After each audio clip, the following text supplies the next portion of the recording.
வணக்கம். சுப்பிரமணியம் யோகாமணி சேனலுக்கு உங்களை அன்புடன் வரவேற்கிறேன்.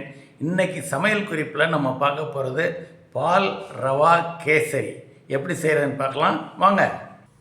அனைவருக்கும் அன்பு வணக்கம். திருமதி சுப்பிரமணியம். சமையல் குறிப்பில் இன்றைக்கி நம்ம பார்க்க போகிறது பால் ரவா கேசரி. அடுப்பில் ஒரு பேன் வச்சு நெய் ஊற்றிருக்கிறேன். கொஞ்சம் பாதாம், கிஸ்மிஸ் பழம், முந்திரி, இது எல்லாத்தையும் வறுத்து எடுத்து வச்சுக்கலாம். இதை ஒரு கிண்ணத்தில் மாற்றிக்கலாம். அதே பேனில் திரும்ப இன்னும் கொஞ்சம் நெய் ஊற்றிருக்கிறேன். ஒரு 1/4 கப் வித் அனதர் 1 ஸ்பூன் ரவை எடுத்து இதில் இந்த நெய்யில் இந்த ரவையை லோ ஃப்ளேமில் வச்சு நல்லா வறுத்துறேன்.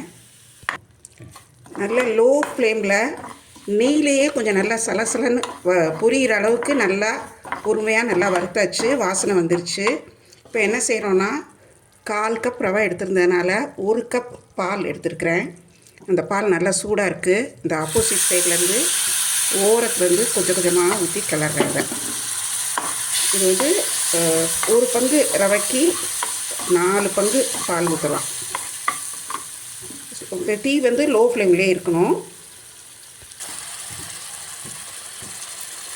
லோ ஃப்ளேம்லேயே லோ ஃப்ளேம்லேயே தீ வச்சு இந்த பாலில் இந்த ரவை நல்லா வேகணும்.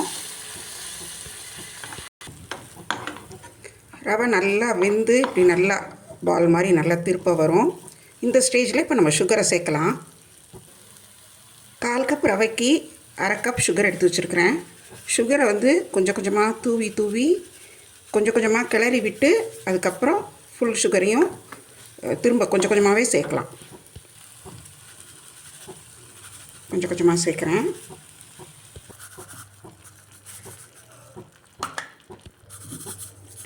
சுகர் மொத்தமாக சேர்த்தோன்னா ரவை கட்டி கட்டியாக சின்ன சின்ன பாலாக ஆகிடும். அதனால் நீங்கள் கொஞ்சமாக செய்கிறதா இருந்தாலும் சரி, நிறைய செய்கிறதா இருந்தாலும் சரி, பொறுமையாக கொஞ்சம் கொஞ்சமாக அதை சுகரை சேர்த்து அது கரைய கிளறி விட்டு அதுக்கப்புறம் நல்லா கிளறினா ஒன்று போல் நல்லா வரும். நல்லா ஓரத்துல எல்லாம் ஒட்டாமல் பூத்து வருது.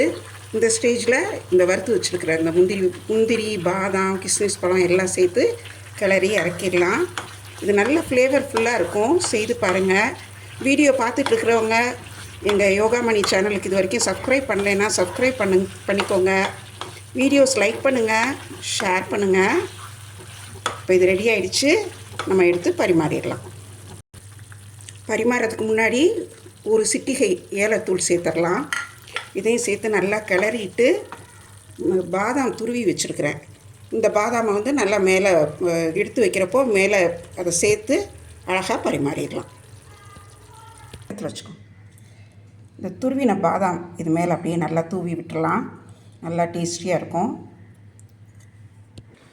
சுவையான பால் ரவா கேசரி தயாராகிடுச்சு. அப்படியே நல்லா வெல்வெட் மாதிரி நல்லா சாஃப்டாக இருக்கும், சில்கியாக. செய்து பாருங்கள். டேஸ்ட்டும் ரொம்ப ரொம்ப நல்லாயிருக்கும், பார்க்குறதுக்கும் நல்லாயிருக்கும், வாசனையும் அப்படி நல்லா அற்புதமாக இருக்கும். இந்த வீடியோவை லைக் பண்ணுங்கள், ஷேர் பண்ணுங்கள், எங்கள் யோகாமணி சேனலுக்கு சப்ஸ்கிரைப் பண்ணுங்கள். நன்றி, வணக்கம்.